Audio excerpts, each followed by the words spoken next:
Assalamualaikum warahmatullahi wabarakatuh. Perkenalkan, nama saya Sabita Hairunisa dari kelas 10 APHBB, absen 35.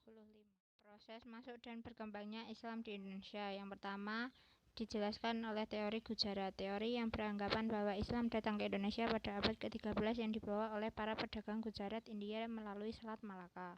Bukti penemuan makam Sultan Samudra Pasai Malik. Yang kedua, teori Makkah. Teori ini menyatakan bahwa Islam berasal langsung dari Makkah. Dikatakan bahwa Islam berasal dari Makkah atau Mesir. Proses ini berlangsung pada abad pertama Hijriah atau abad ke-7 Masehi. Teori ini dikemukakan oleh Haji Abdul Karim Amrullah atau Buya Hamka, seorang ulama dan sastrawan Indonesia. Yang ketiga, teori Persia. Teori ini menyatakan bahwa Islam berasal dari Persia yang sekarang dikenal dengan Iran. Bukti adanya kesamaan tradisi yang berkembang di Persia dan Indonesia terkait jalur penyebaran Islam di Indonesia. Yang pertama, perdagangan. Agama Islam masuk dan berkembang melalui jalur perdagangan.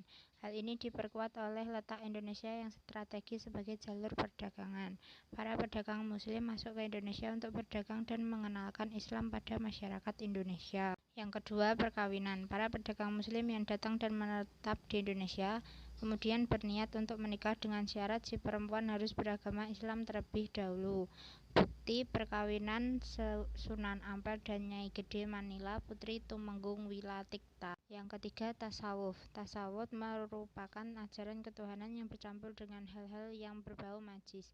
Hal ini sangat mudah diterima karena pada saat itu masyarakat Indonesia Yang keempat, melalui pendidikan. Pesantren lebih mengutamakan pendidikan agama dengan menyediakan tempat menginap bagi para muridnya, membuat perkembangan Islam di Indonesia semakin besar. Yang kelima, jalur dakwah.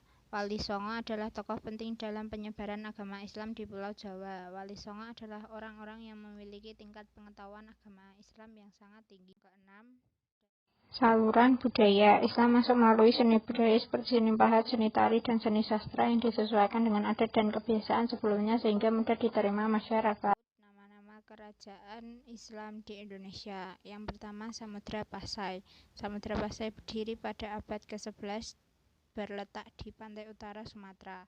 Sultan yang terkenal adalah Nazimuddin Al-Kamil dan Malik As-Saleh. Yang kedua, Kerajaan Aceh. Berdiri pada abad ke-16, berletak di Aceh. Sultan yang terkenal Sultan Iskandar Muda. Yang ketiga, Kerajaan Demak. Berdiri pada abad ke-16 di Demak, Jawa Tengah. Sultan yang terkenal Raden Patah. Yang keempat, Kerajaan Pajang. Berdiri pada abad ke-16, berada di Pajang, Jawa Tengah. Sultan yang terkenal Joko Tingkir. Yang kelima, Kerajaan Mataram. Berdiri pada abad ke-16, berada di Kota Gede, Yogyakarta. Sultan yang terkenal Sultan Senopati dan Sultan Agung. Yang keenam, Kerajaan Banten. Berdiri pada abad ke-16, terletak di Banten. Sultan yang terkenal Sultan Agung Tirtayasa. Yang ketujuh, Kerajaan Goa Talo. Terletak di Makassar. Terkenal Sultan Hasanuddin. Yang kedelapan dan yang terakhir adalah Kerajaan Ternate dan Tidore.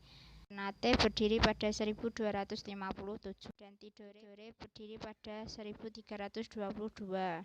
Kedua kerajaan itu terletak di Maluku. Untuk Sultan Ternate yang terkenal bernama Ba'abullah dan untuk Sultan Tidore yang terkenal bernama Nuku.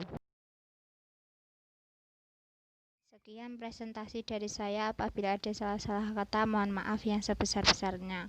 Wassalamualaikum warahmatullahi wabarakatuh.